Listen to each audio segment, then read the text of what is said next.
So yung napili ko po na genre is picture book.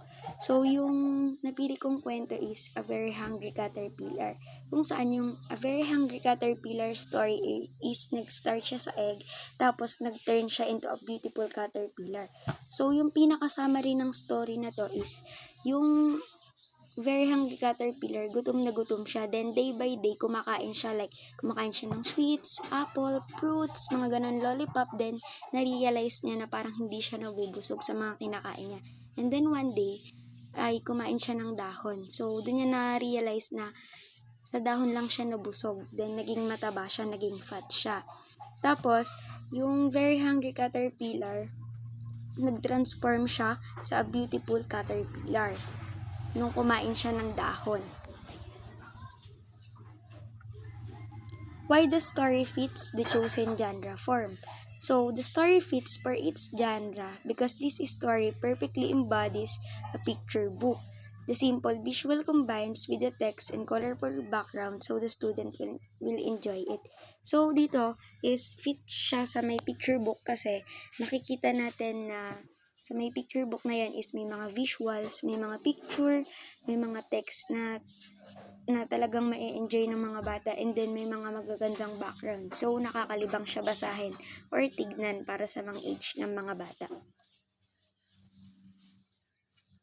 Educational benefits for young children. The story of hungry caterpillar starts in egg and turns to a beautiful caterpillar. The very hungry caterpillar eats a lot of foods, but she didn't be full.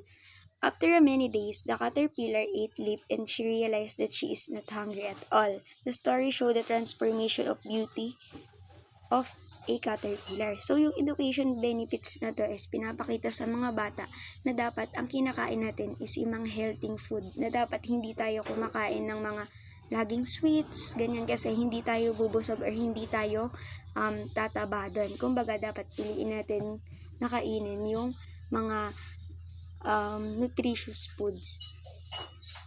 Tapos, sa may classroom activity naman is, ang maisasuggest ko, pwede tayong magpagawa sa mga bata ng collage na caterpillar gamit yung mga materials like yung egg collage, yung parang ganon.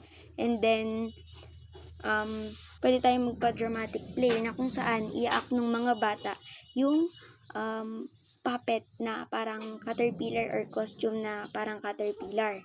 Tapos, yung susunod naman is pwede rin nating ipa-activity na yung sequencing activity, like yung pwedeng mag-put ng mga picture ng caterpillar yung mga bata, like from start sa may cocoon, then yung transformation niya day by day hanggang sa maging caterpillar na siya.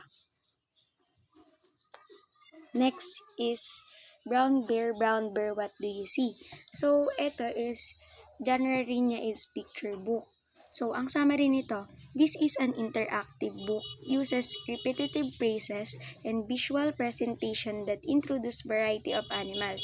The story entitled Brown Bear, What Do You See? Because each animal as the next animals, what do you see? So, the children will create rhythm and pattern. So, ayun yung summary ng Brown Bear, What Do You See? Why the story fits for its genre. The text and representative structure make the book more ideal for reading and help the children to predict what's next. So, syempre, gaya lang ito nung The Very Hungry Caterpillar kanina, is maingganyo din yung mga batang basahin kasi sa may picture book na yon, meron yung mga picture ng bears, may mga backgrounds na magaganda, tapos merong mga words na pwede nilang basahin, mga simple words. Educational benefits for young children. These books builds participation and improve vocabulary of children and introduce different animals and their colors. The repetitive words help the children to develop language skills and memory. So, syempre, dito sa may education benefits niya, based dun sa kwento, sinasabi na paulit-ulit daw yung mga words or repetitive of words yung andun sa may story. So, dito sa may educational benefits is mas matututo sila na magkaroon ng language skills and memory. Kasi, nang dahil sa paulit-ulit na words is maaari silang parang kumbaga maaari silang ma-memorize, maaari nila ma-memorize yung mga pagkakasunod-sunod, and then magkaroon sila ng language skills, or nakakatulong din yun sa kanila para makipag-communicate or makipag-usap sa ibang tao.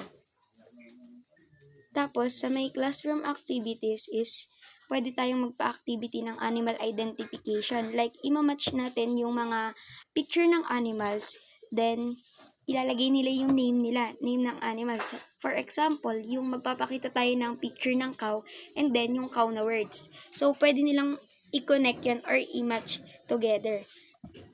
Tapos, pwede rin tayong magpa-singing and movement. Kumbaga, yung mga tunog or sounds ng hayop like pig, pwede nilang gamitin yan gamit yung kumanta.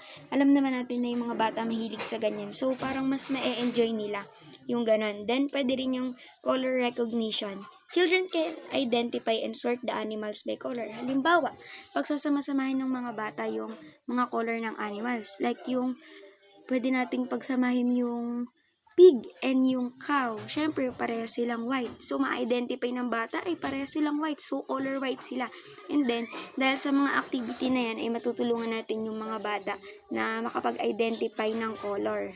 And then, masasakop na rin natin dyan yung learning through play or exploration. Yun lang po. Thank you.